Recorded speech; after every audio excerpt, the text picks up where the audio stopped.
What if I told you that in just 8 minutes I could save you 25 years of frustration on the cello? I've been playing and teaching cello for decades. I've made every mistake, struggled with many things, and found solutions that could have saved me years of wasted effort. So today I'm handing that knowledge to you. No fluff, no wasted time, just the things that actually will make a difference. If you've ever felt stuck, frustrated, or like progress is taking forever, then this video is for you. So stick with me until the end, because these are the lessons that I wish someone had told me when I started. So let's dive right into it. Most people think the more you practice, the better you get. Well, that is wrong. For years I have played scales, etudes, pieces every single day, and I wasn't improving as fast as I could. Why? Because I wasn't practicing with intention. I just used to repeat things over and over again in the hope that things will get better. But real progress comes from targeting specific problems directly. So how to fix this problem? Well, during or after every practice session, ask yourself 3 things. 1. What went well?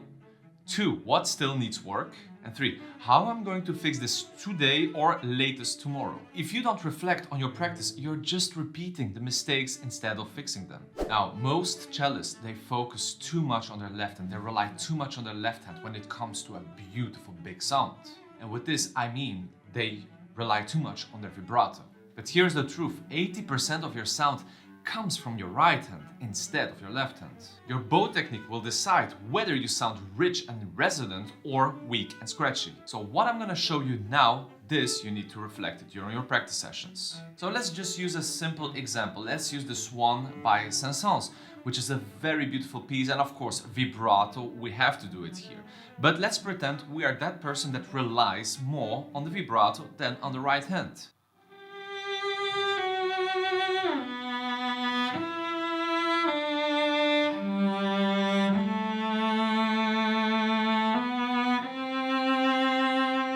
Okay, fine, it doesn't sound disgusting, but something is missing. So what do I need you to do is when you practice everything without any vibrato and try to make the most beautiful sound, tone, color, whatever with your right hand. By the way, this is not easy.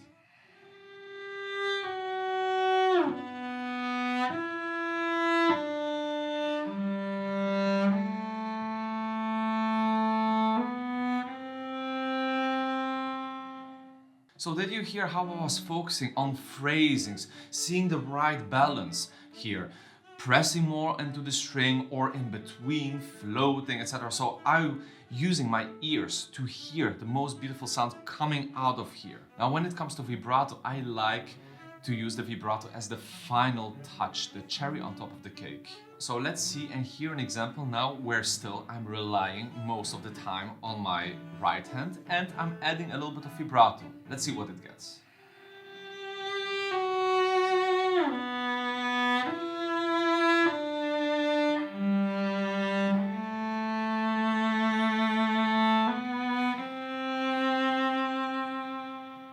So compare it to the very first example where I'm relying too much on vibrato, and this example right over here is that I feel that it's breathing more, so it fits more into the music.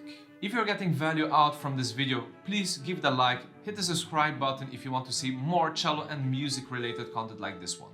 If your intonation is inconsistent, well, don't blame your fingers, blame your ears. Most people, they rely on muscle memory. If you're not training your ear, your fingers will never land in the right place consistently. So what do I recommend? Sing before you play, because if you can't hear the note in your head, you'll never play it in tune. I know, the truth hurts, but it's for your best. Another thing you could do is to use a drone instead of a tuner, or both. A tuner will give you instant feedback, but a drone will force your ear to make constant micro adjustments, like in real music. Now let's be honest, when you practice, do you play through the easy parts and rush through the hard parts? I did that big time and it held me back from everything. We tend to avoid the parts that challenge us, but those are the sections we should spend the most time on.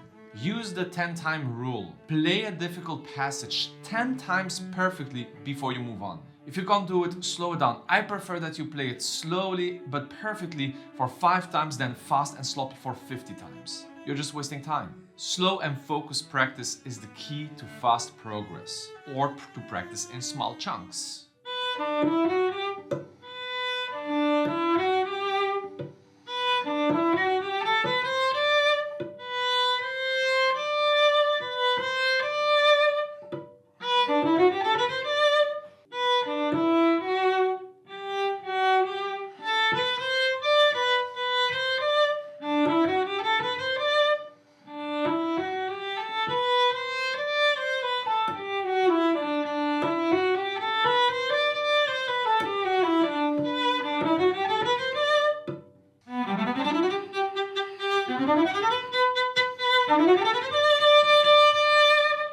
was just a quick example. Of course, I would spend more time on this. But you get the point.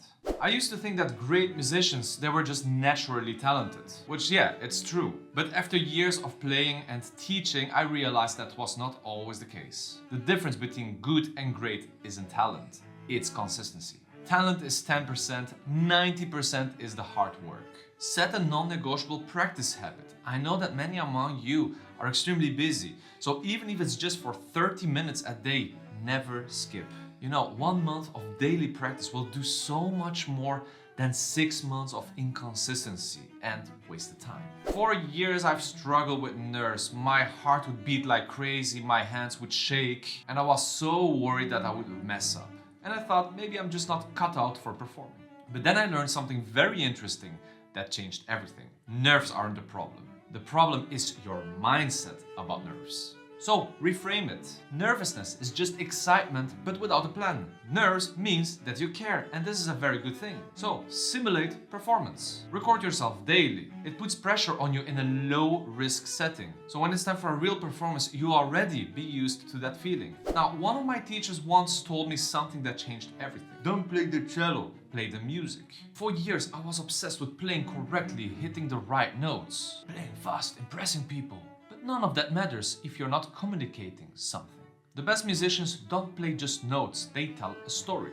So before playing a piece, ask yourself, what emotion am I communicating? And when you shift your focus from playing the instrument to expressing music, your entire approach will change. So everything that I just shared with you took me many years to figure out. Of course, I'm happy where I'm standing now. Everyone has its own path.